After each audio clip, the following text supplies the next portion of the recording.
Ouça agora na RCI, programa Entre Livros. Entrevistas com autores, organizadores e especialistas em livros, com foco no conteúdo da obra. Apresentação, Rosimeire Salles. Olá, você que é ouvinte da RCI, você que nos acompanha nas redes sociais, programa Entre Livros, sempre trazendo uma novidade aí no mundo dos livros. Dessa vez nós vamos estar falando sobre a obra Pitadas de Consciência. Então, aqui quem, consegue nos acompanhar aí pelas redes sociais, consegue ver um pouquinho aí da capa, Temperando a Vida com Mindfulness. A autora é a Vera Salvo, ela que é nutricionista com especialização em nutrição clínica e teorias e técnicas para cuidados integrativos, é docente do ensino superior, recebeu um prêmio de destaque profissional em 2019, CRN3, é instrutora de Mindfulness Eating e cultivo da compaixão. Ela é pós-doutora em saúde coletiva com foco nos temas Mindfulness e Mindful Eating. Então, Vera, seja muito bem-vinda ao nosso programa. Obrigada, agradeço, a oportunidade de estar aqui conversando um pouquinho, sobre esse assunto. Então, você colocou um título muito bacana, Pitadas de Consciência, né? Então, eu queria que você começasse a falar um pouquinho, né?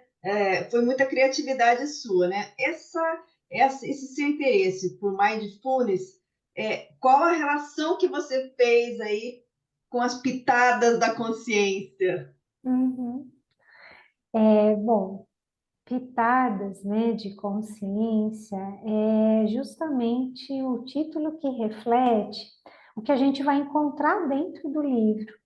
Porque a ideia não foi trazer um livro denso, que as pessoas se cansassem de ler, mas que aos pouquinhos, como as pitadinhas que a gente coloca de tempero, de sal, a gente pudesse fazer com que as pessoas refletissem sobre temas importantes que permeiam a nossa vida e que naturalmente é mais fácil fazer essa compreensão quando a gente traz o alimento, porque o alimento é um tema transversal na nossa vida. Então, Pitadas de Consciência veio para ser um livro saboroso, ao mesmo tempo nutritivo, que nos desse o apetite, a vontade de continuar lendo. Então, foi por isso que a gente denominou dessa forma, né? E o que isso tem a ver, então, você perguntou com mindfulness, né? Então, pitadas, de consciência, temperando a vida com mindfulness.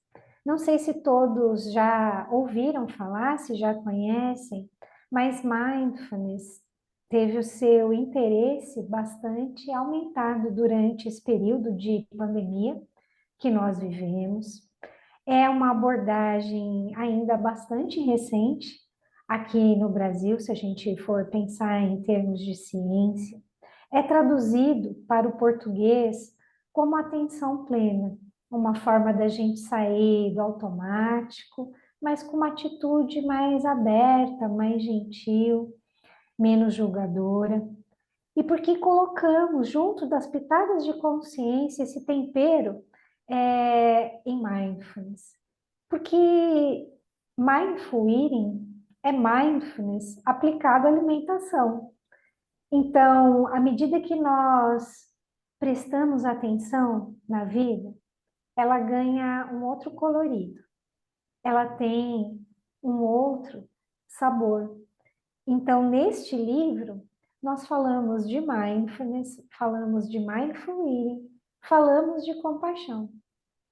Uma grande receita para uma melhor qualidade de vida.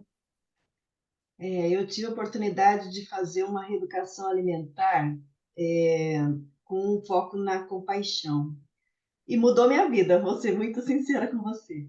Porque você começar a respeitar o seu corpo, né? Então, eu queria que a gente começasse a nossa entrevista falando um pouquinho sobre isso, sabe? Sobre esse mundo, assim, que a gente vive, da sociedade, numa preocupação excessiva com a estética, né, com a beleza, o culto à beleza, né? E, por outro lado, você tem uma saúde física, que é necessária, uma saúde mental para lidar com tudo isso, né? Então, eu queria que você começasse falando um pouquinho sobre isso, sabe? Como é que é esse autorrespeito que a compaixão traz, né? Uhum. Para a gente começar a temperar a nossa entrevista. Perfeito, Rosemary. É, primeiro, eu acho que eu gostaria de estar falando um pouquinho sobre o próprio conceito da compaixão, que Ótimo. traz muita confusão, causa às vezes um rechaço, um preconceito, né, das pessoas. Então, as pessoas confundem frequentemente compaixão com dó, com pena, né? E quando eu imagino dó e pena, eu estou hierarquizando uma relação. Então, ao ter dó ou pena de alguém, significa que eu estou me colocando num patamar acima. Coitadinha, né, de você. Então, é como se eu não acreditasse que você tem seus recursos internos. Quando a gente fala de verdade, de compaixão, a gente está aqui, na horizontalidade. É o famoso tamo junto, em que, enquanto seres humanos, todos nós temos a nossa fragilidade, temos nossas necessidades, nossas potencialidades. Necessariamente, quando a gente fala de compaixão, a gente está falando da presença do sofrimento. Isso é o que diferencia da bondade amorosa. Bondade amorosa é simplesmente eu te desejar bem. Então, desejo que você seja feliz, por exemplo.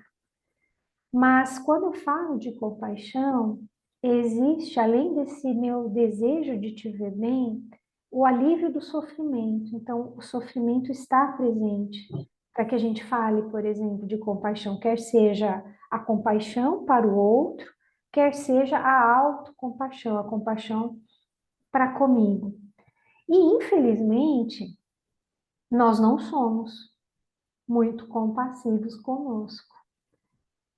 O que as pesquisas dizem é que a nossa tendência, em quase 80% de nós, né, 78%, é que a gente seja mais compassivo com o outro do que com a gente. Somente 2% são tão compassivos consigo mesmo do que com os outros.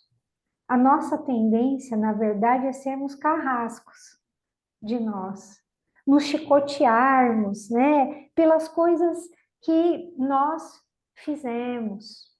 E por que que é importante, falando, né, de pitadas de consciência, falando de corpo, falando de alimentação, a gente trazer essa temática?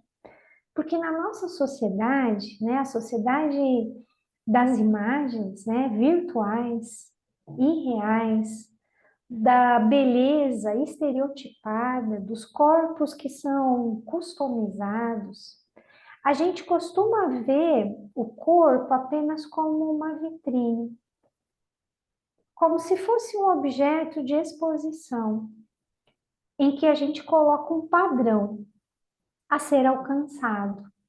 E esse padrão tem número cada vez menor. Então, se a gente for olhar para as próprias bonecas, né, tipo Suzy, Barbie, elas vêm emagrecendo, porque esse padrão de beleza, ele vem se modificando às custas de adoecimento mental, né? Por quê? Porque boa parte, né, dessas pessoas que são vistas, são até desejadas como modelos de perfeição, né, de corpos que todos deveriam ter, ninguém enxerga, às vezes, o transtorno alimentar, a doença. Quando, na verdade, pensando saúde, o nosso corpo, independente do tamanho que ele tenha, ele é um grande amigo e um instrumento terapêutico com muitos recursos que nós temos. Por exemplo, ser uma âncora potente de atenção na nossa vida. Por quê? Porque a nossa cabeça, ela vai para muitos lados, né? Ela vai para o passado, vai para o futuro, a gente vive viajando nas ideias. Mas o corpo, ele está aqui. Nós temos certeza onde ele está. Por isso que os professores às vezes falam, né? Ó, os alunos estão aqui, mas só de corpo presente. A mente a gente não sabe aonde está passeando muito, mas o corpo está aqui. Então, ele é importante para a gente cultivar a nossa presença nesse momento, aonde nós estamos. Isso é sinal de saúde mental. As pesquisas mostram que estarmos de fato aqui nesse momento, então eu estou aqui conversando com você, prestando atenção, isso me dá mais possibilidade de felicidade. Existe mais chance de eu ser infeliz quando a minha mente está aqui assim, perdida, vagando para o passado, remoendo normalmente coisas difíceis que eu vivi, porque a nossa tendência é essa, a gente se fixar naquilo que é ruim, ou a gente ficar preocupado, né? Preocupado com o futuro, com algo que vai chegar e que talvez nunca chegue, mas é só uma projeção da mente tentando antecipar cenários catastróficos para poder me proteger. Então, estar aqui no corpo é algo que pode me trazer mais saúde mental e saúde física, né? Porque quando a gente está muito distraído, a gente nem sente o corpo. E se a gente não sente, a gente pode desrespeitar limites, a gente pode se machucar, a gente pode ir além daquilo que é razoável, necessário para a nossa saúde. E tem ainda o elemento que é a nossa relação com o outro, né? São as comparações, o atendimento às expectativas do que o outro espera da gente, né? Então, ainda tem esse outro componente além da gente com a gente mesma, né? Exato, porque esse é um comportamento que a gente tem, né? E que se transfere para o alimento também, que é a vontade, né? De ter uma padronização. Então, este é o modelo perfeito, este é o corpo que deve ser alcançado, então todos devem ser iguais.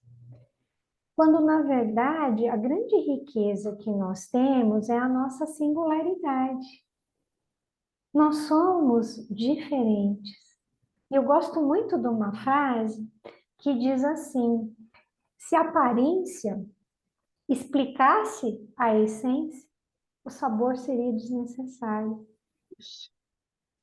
A gente julga pela aparência. Quantas pessoas, às vezes, no supermercado, elas vão abrindo as caixinhas dos ovos e tirando um daqui, botando outro lá, porque ela quer tudo igual. A natureza, ela não é padronizada, porque nós temos que ser. Existe beleza em cada corpo, em cada forma, mas a gente quer que seja tudo padronizado, tudo igual. E aí a gente perde, né? A gente perde o que é mais precioso e que nos diferencia uns dos outros, que é essa peculiaridade que nós temos, que faz de nós pessoas únicas. Então, não existe um único padrão de belo. E quando a gente fala, por exemplo, da compaixão, os estudos mostram que, por exemplo, quando uma pessoa ela é compassiva, ela se torna mais bonita. As pessoas querem ficar perto dela. É de dentro para fora que isso vai surgindo, que isso vai emergindo. Por que queremos nos comparar com o outro? ser ou competir, né? Eu quero ser mais bonita do que o outro, eu quero ser mais elegante do que o outro, quando na verdade é a melhor versão de nós que deveria ser a É. nossa meta. E ainda tem mais uma coisa que eu pensei agora, que é a nossa comparação com a gente mesmo, mas com o nosso passado. Então, por exemplo, né? Você vai avançando na idade, o corpo muda. Os hormônios fazem com que o corpo vá mudando, o metabolismo vai diferenciando, já não queima mais tanta caloria. Então, a tendência é, né? Você modifica o formato do corpo, menopausa, por exemplo, você tem uma tendência, né, vamos dizer, a maioria das pessoas, né, a inchar um pouquinho, e isso também leva a algumas crises, né? Sim, você tocou num ponto extremamente importante, né? Que é principalmente para a mulher essa mudança, né? A gente vai mudando ao longo da vida, né? Infância, adolescência, idade adulta e depois a menopausa. E é natural, né, para que a gente não sofra tanto, que a gente aceite a impermanência, a nossa própria impermanência, porque não viveremos para sempre, a impermanência do nosso corpo, que tem uma determinada vitalidade, uma aparência até 30, 40 anos, e que começa a entrar num processo de modificação que é muito sábio do ponto de vista do nosso corpo, porque ele vai começar a priorizar o que que é importante. Então, assim, esteticamente falando, tá acumulando, por exemplo, mais gordura na região abdominal. Mas por quê? Por que o corpo faz isso? Ele está nos sabotando, ele é um inimigo, então agora que eu estou envelhecendo, ainda faz isso comigo? Não, ele está fazendo uma migração. Então, ele tira, por exemplo, a gordura aqui do subcutâneo para colocar no abdômen, no visceral, porque ele está pensando na proteção. Tem órgãos aí importantes. Eu preciso proteger. Eu preciso construir a minha trincheira, o que que é importante para sobrevivência. A sociedade, por exemplo, de hoje, envelhecer virou doença. A gente não respeita mais a fisiologia. Sempre foi natural, né? A gente vai nascer, crescer, se desenvolver e um dia todos nós vamos morrer. Só que esse período agora do envelhecimento, que é fisiológico, que é natural, a gente trata hoje como doença. Eu não posso envelhecer. Então, as rugas fazem parte. E esse incômodo e essa imposição do que é belo, do que deve ser, né, padronizando, tem promovido verdadeiras monstruosidades, das pessoas perderem a medida e aquele rosto que poderia estar, de fato, com marcas, porque as rugas contam histórias, é o tempo registrado. A nossa forma de expressão facial hoje está completamente sem identidade. A gente olha fotos, né, de pessoas às vezes famosas que a gente não reconhece, porque nessa busca de não envelhecer e estar bonito, elas ficam muito pior do que antes. Perdemos essa noção de limite e estamos, na verdade, muitas vezes comprometendo a nossa saúde física e mental, às custas de conseguir uma performance. Uma pseudoestética que não fica tão bonita assim, né? Vamos e convenhamos, não é isso? Vera, a gente vai então agora dar um pequeno espaço, né, para os nossos comerciais. Nós estamos conversando aqui com a Vera Salvo, Pitadas de Consciência. Pessoal, fique aí, em um minutinho a gente estará de volta. Programa Entre Livros. Apresentação, Rosimeire Salles. Voltamos a apresentar Programa Entre Livros. Apresentação, Rosimeire Salles. A obra de hoje é Pitadas de Consciência. Nós estamos aqui conversando com a autora Vera Salvo. Vera, agora vamos assim, digamos, a parte da alimentação em si, da relação da pessoa com os alimentos, né, com a alimentação em si. Fala um pouquinho aí como que é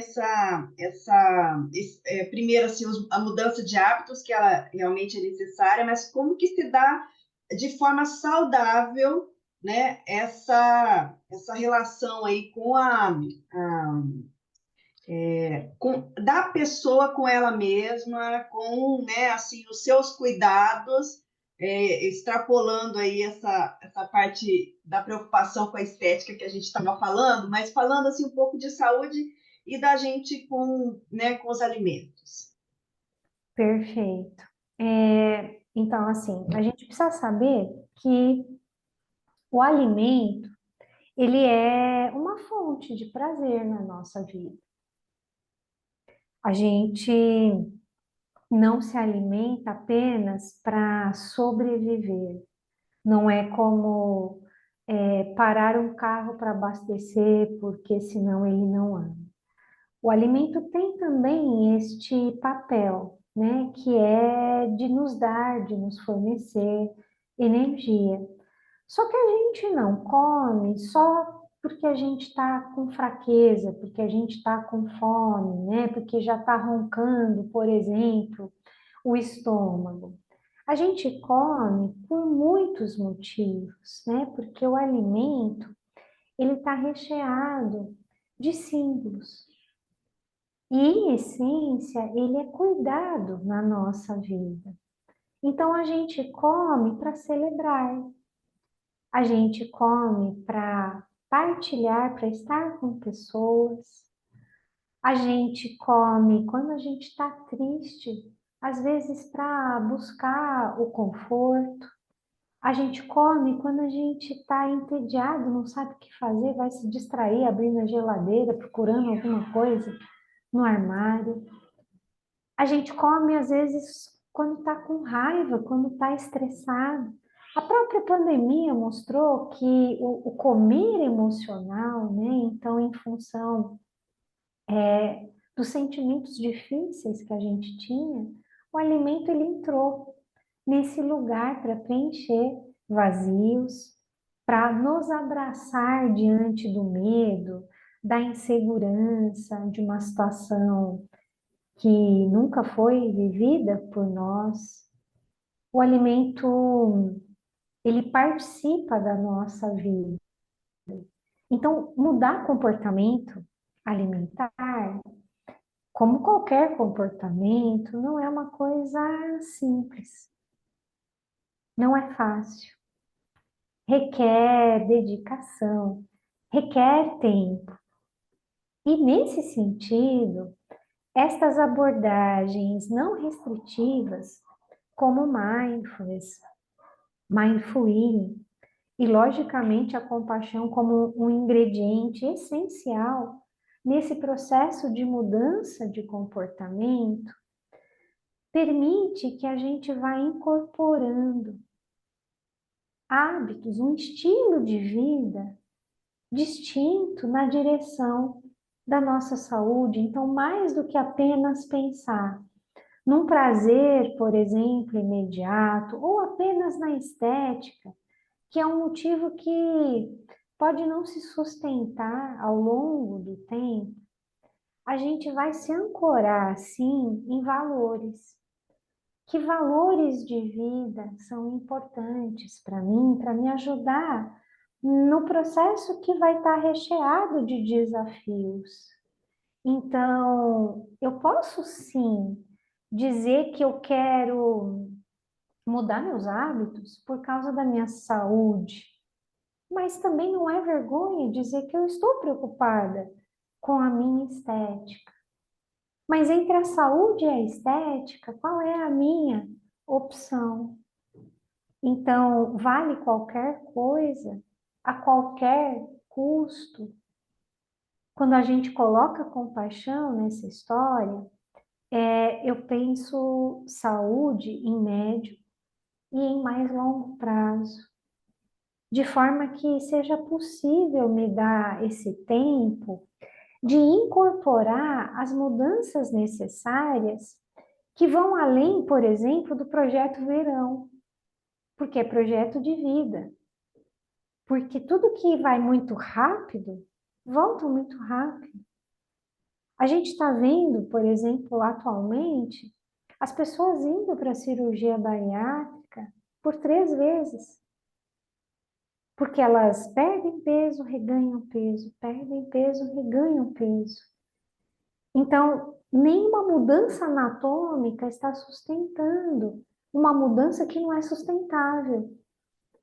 Eu mudei a anatomia, o intestino, o estômago, mas a minha mente, o meu comportamento é o mesmo, eu vou me sabotar. Dentro da psicanálise, por exemplo, a gente sabe também que às vezes o corpo, aquele corpo daquele jeito, ele é necessário naquele momento para manter a sanidade da pessoa, a sanidade mental. Não é indicado, às vezes, naquele momento que a pessoa ela perca peso muito menos radicalmente. Quantas vezes, quantas pessoas fazem, por exemplo, a cirurgia bariátrica, emagrecem e elas se olham no espelho e não se reconhecem mais, porque o corpo é a nossa identidade. Nós precisamos do corpo para saber quem somos, e se vamos nos transformar, precisamos de um tempo para esta transformação. E aí a gente precisa mencionar para essas questões de comportamento os estigmas que nós temos, né? Então, é estrutural o preconceito e o estereótipo que nós criamos de beleza. Todos vocês devem ter assistido aquele desenho muito famoso que é Divertidamente, né? Foi muito elogiado. E trabalhando com sentimentos, qual era a forma física da alegria? Magrinha. Como era a tristeza? Como era o personagem? Baixinha, de óculos e gordinha. E a gente acha normal. Então, isso está muito introjetado em nós. Então, sem a gente perceber, a gente está assimilando que aquilo está errado e aquele outro é o certo. E aí a gente tem a insatisfação, que nos torna muito infelizes, porque vamos buscar, inclusive, uma forma que aparece no Instagram, que aparece na revista, que nem sequer é real. Tem Photoshop. Como é que eu posso ser feliz ao perseguir algo que não existe, que foi construído tecnologicamente? Agora, tem o fato real, né, do sobrepeso, da obesidade, que realmente precisa ter um olhar, além da estética, que tem relação, sim, com a saúde, né? Mas também pensando em estética, às vezes, essa comparação que a gente faz com o passado, eu era tão magrinha, agora, né, não consigo emagrecer, então isso tudo são crises que a gente passa, né? E, assim, o que que seria ideal para uma pessoa que, por exemplo, não foi fazer uma terapia, ou como é que é? Eu fiz uma reeducação alimentar focada na compaixão. Eu falei que me ajudou porque eu passei pelo luto, né, da Covid, eu perdi o meu marido. E o fato de eu ter aprendido a ter autocompaixão me ajudou a lidar melhor com o luto, porque senão eu estaria tentando ser forte, tentando passar uma imagem para as pessoas que eu simplesmente fui para o meu autorrespeito, né? Então, assim, de uma abordagem mais prática, como que a pessoa ela pode aplicar isso? Como que ela mesma pode ir mudando intimamente a sua relação, né? A sua forma de se manifestar com base aqui, ó, na autocompaixão. Um grande problema, né, que a gente tem em relação à alimentação é que a gente fica sempre na dicotomia, né? Do certo, do errado, do permitido, do proibido. O alimento que é, por exemplo, vilão e o alimento que é mocinho, né? Isso é bem ruim, porque ele coloca a gente numa condição de mentalidade de dieta, né, dos extremos. Não tem o caminho do meio. Então, um alimento sozinho, ele não vai promover a desgraça de ninguém, e também sozinho ele não vai salvar ninguém. É um conjunto, né?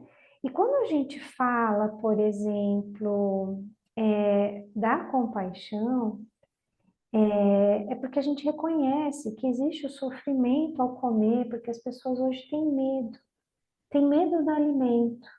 O momento da refeição, que deveria ser de prazer, de partilha, virou um momento de muito conflito, né? Porque assim, não posso comer esse porque tem glúten, não posso comer outro porque tem gordura saturada, esse daqui tem muito sal. Então, o que que sobra, Culpa.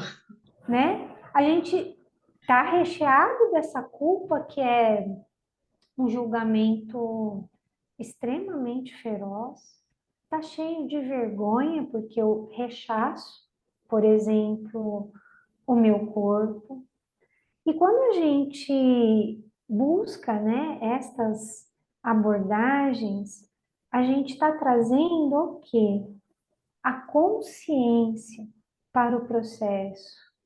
Eu não consigo nem ter compaixão de mim se eu não estou atenta ao que está se passando comigo. Um dos elementos da compaixão é mindfulness. O segundo é a humanidade compartilhada. Então, eu tenho problemas com peso, não sou só eu que tenho problemas. É a humanidade compartilhada.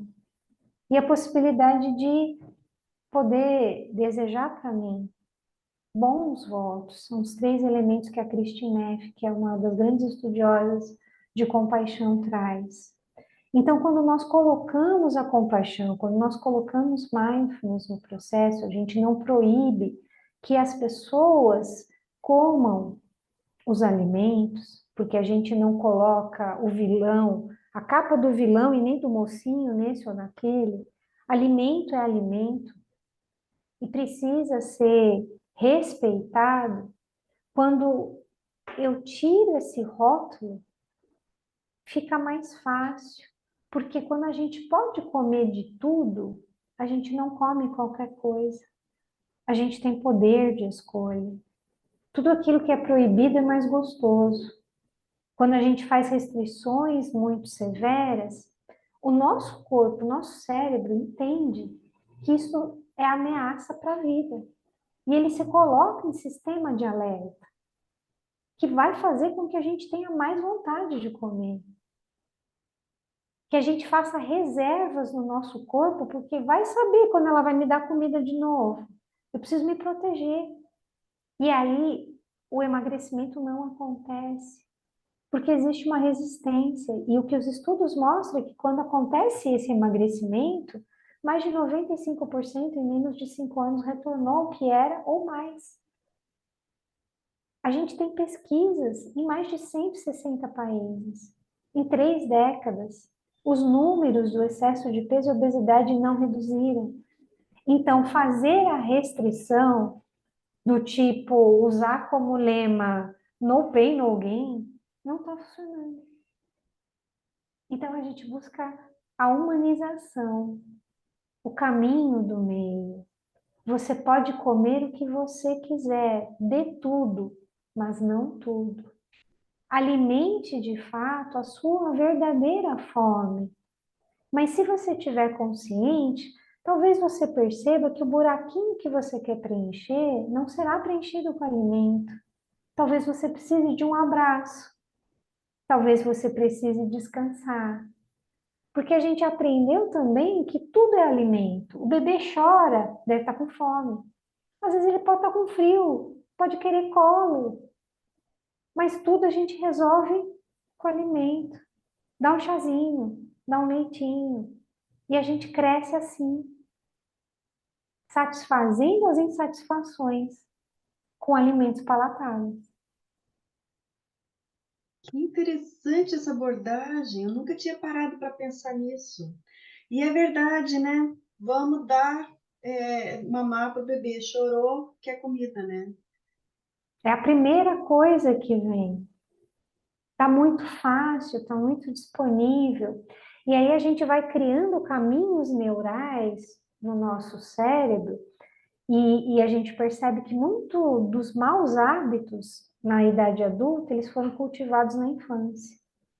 Então, às vezes, lá na infância, eu tive um dia ruim e eu comi, né? E aquilo me aliviou, porque é uma substância química que vai atuar no cérebro. O nosso cérebro aprende rápido. E aí, numa segunda, terceira oportunidade que eu fico triste, eu não preciso pensar. Automaticamente, eu já sou levada a buscar o chocolate ou outro alimento. Por isso que as pessoas vão falar, nossa, eu nem percebi que eu comi, quando eu vi já não tinha mais nada. Porque foi o automatismo que me motivou, uma reatividade muito grande. Então, dentro dessas abordagens, a gente treina o controle inibitório do nosso cérebro para sermos menos reativos, para a gente poder receber o estímulo na nossa amígdala cerebral, mas vir aqui para o neocórtex, para o córtex pré-frontal, para eu decidir, é isso mesmo que eu quero? Ou será que é outra coisa? É um desconforto de um sentimento que eu quero resolver porque a gente não quer sofrer? Então, vou pegar uma coisinha aqui para me deixar mais feliz. Olha, nós estamos num papo super interessante, principalmente pelas mulheres, né? Que eu acho que proporcionalmente tem uma preocupação maior com relação a isso, né? Mas olha, fique aí antenado, porque tem mais aqui pitadas de consciência para você no programa Entre Livros com a autora Vera Sal. Programa Entre Livros. Apresentação: Rosimeire Salles. Voltamos a apresentar Programa Entre Livros. Apresentação: Rosimeire Salles. Programa Entre Livros, entrevistando a autora Vera Salvo, pitadas de consciência, temperando a vida com mindfulness. Vera, você tem um outro componente que eu estava pensando aqui que tem a relação com a quantidade de comida. Porque uma coisa é você selecionar aquilo que faz mal, o que não faz, você escolher o que engorda, o que não engorda, essa é uma neura, né? A outra é alimento dá prazer, né? Você comentou também. Então, a tendência é, se aquilo é muito saboroso, a gente come demais aquilo. Como é que a gente lida com isso? Perfeito, né? Então, qualidade e quantidade são importantes. E dentro destas abordagens, a gente percebe que menos pode ser mais. Como assim?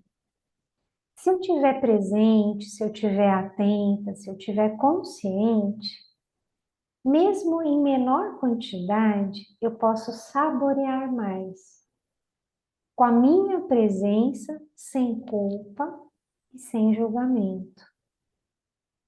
Se eu como, por exemplo, já me sentindo culpado, então como rapidamente, eu nem sinto. E um outro detalhe,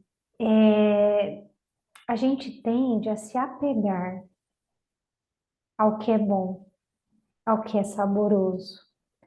Então, muitas vezes, a gente já comeu um prato, uma sobremesa, a gente acha que está gostoso, então fala, vou comer mais um pedacinho, ou vou repetir. Por quê? Porque a gente quer ficar com aquela sensação prazerosa, mas que fisiologicamente ela só aconteceu nas primeiras mordidas. Depois, o que acontece naturalmente é que esse sabor vai caindo. Ele não fica para sempre.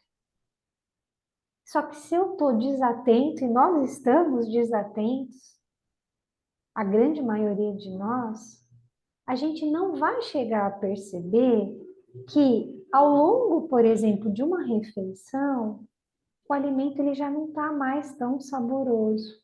O sabor já caiu. Só que a esperança é a última que morre. E a gente continua comendo achando que vai ter aquela mesma sensação de prazer inicial. E aí a gente continua comendo porque não pode deixar comida no prato. E aí a gente se desrespeita. Não pode jogar no lixo, tem muita gente passando fome. Nossa, isso é muito. É Ou eu cultural. paguei, né? Ou eu paguei por isso, eu vou desperdiçar? Eu vou comer tudo. Não importa que depois eu tenha que abrir o botão da calça e ficar dando 10 voltas porque estou passando mal. Então, a gente fala em respeito ao corpo. Então, é desrespeito se eu como demais. É desrespeito se eu não como o suficiente. Aquilo que o meu corpo necessita. A gente fala da possibilidade da gente honrar as nossas fomes, que podem ser várias. Fome dos olhos, fome da boca, fome do nariz, fome do ouvido, fome das mãos, fome do coração, fome da mente. São muitas as facetas da fome que podem estar presentes. E a gente só consegue diferenciar isso se a gente cultivar consciência, por isso as pitadinhas de consciência, para nos chamar a atenção, para a gente ter essa possibilidade de enxergar o que realmente a gente necessita. Porque o problema não está na comida, o problema está na nossa interpretação equivocada do que a mente nos faz pensar que o nosso corpo necessita. Agora, assim, tem uma técnica, seja assim, mais específica. Olha, eu assim, como é que eu faço para eu lidar com isso no meu dia a dia? Nada é tão assim rápido, né? A gente fala que é um cultivo, mas a gente pode começar, por exemplo, com coisas simples, né? Para cultivar essa presença e essa consciência, né? Então, sentar-se à mesa, né? A gente às vezes faz tudo correndo, então põe aqui a comida em frente ao computador, assistindo televisão. Hoje em dia as pessoas estão dirigindo e estão comendo. O momento da refeição, como dizem os antigos, é um momento sagrado, porque é um momento de cuidado. O que eu estou decidindo colocar dentro do meu corpo? Então, se eu arrumar a minha postura, né? A minha intenção é de estar atento, de perceber, de saborear. Mente e corpo precisam estar alinhados. Então, eu não vou sentar de qualquer jeito, né, no sofá. Se eu fizer isso, se eu me reclinar, eu já estou convidando para desatenção, para não perceber. Então, eu vou sentar como nossos pais faziam, senta direitinho na mesa, porque eu estou convidando o cérebro também. Tem uma autora, Jancho Zambês, que diz o seguinte: a festa na boca só acontece se a mente for convidada a participar. Então, eu preciso estar atenta, minha postura corporal me ajuda nesse sentido. Intenção e atenção. Eu posso, por exemplo, respirar algumas vezes, mais profundamente, os pés no chão, para poder ativar um pouquinho meu sistema parasimpático e perceber, olhar as opções que eu tenho para comer. A gente às vezes nem olha, a gente só vai pondo a comida no prato. Então para, olha, usa os 5 sentidos que a gente tem. Então, cheirar. Os animaizinhos, cachorro, gato, nenhum deles come sem cheirar antes. E a gente, com a coisa de que é falta de educação, a gente não sente o aroma do alimento antes da gente se alimentar. A indústria de alimentos, sabe, que é muito importante porque 50% do nosso paladar está no olfato. Então, enche de aromatizante e a gente é fisgado por esse aroma. Só que aí, quando a gente come, é propaganda enganosa. O sabor não corresponde àquele aroma que me fisgou. E quando o sabor não corresponde ao aroma, a saciedade é anulada. É por isso que é impossível comer um só. Então, estar atento, abrir os sentidos, nos permite uma saciedade mais precoce, um desfrutar do alimento mais integral, da gente se permitir usufruir tudo que aquele alimento nos traz, honrando, inclusive, toda a cadeia produtiva, todas as pessoas que estiveram envolvidas para que aquele alimento estivesse, por exemplo, na nossa mesa. Você fala aqui borboletas no estômago. Fala um pouquinho dessas borboletas. A gente normalmente tem essas borboletas, né, no estômago, na ansiedade que a gente Ah, sente.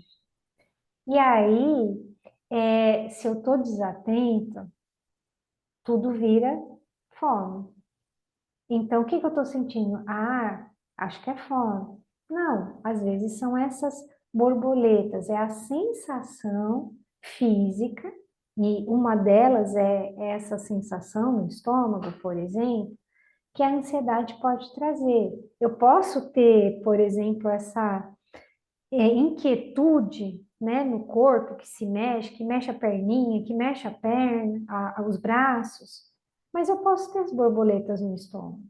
E aí tudo eu traduzo como fome, como uma necessidade de estar comendo. E mais uma vez, a necessidade de que a gente esteja atento para perceber, é borboleta no estômago ou é meu estômago gritando de fome porque eu trabalhei hoje muito, esqueci de parar para comer? O que está acontecendo? A grande questão é que a gente está muito desconectado do nosso corpo, a gente não sente. A gente pensa muito e pensando e projetando, né, o futuro, a gente ganha muita ansiedade, a gente se estressa muito e a gente acaba extrapolando limites do nosso corpo por não ter essa capacidade de se conectar com esses sinais internos de fome, de sede, de saciedade, que a gente tem naturalmente, e a gente vai perdendo por desconexão ao longo da vida. É só lembrar, por exemplo, de uma criança pequena. Quando a mãe vai lá e fala, come mais um pouquinho, o que que a criança faz? Com o corpinho, ou ela se afasta, que ela não quer, fecha a boca, ou às vezes ela até empurra, né, o sim. prato para longe.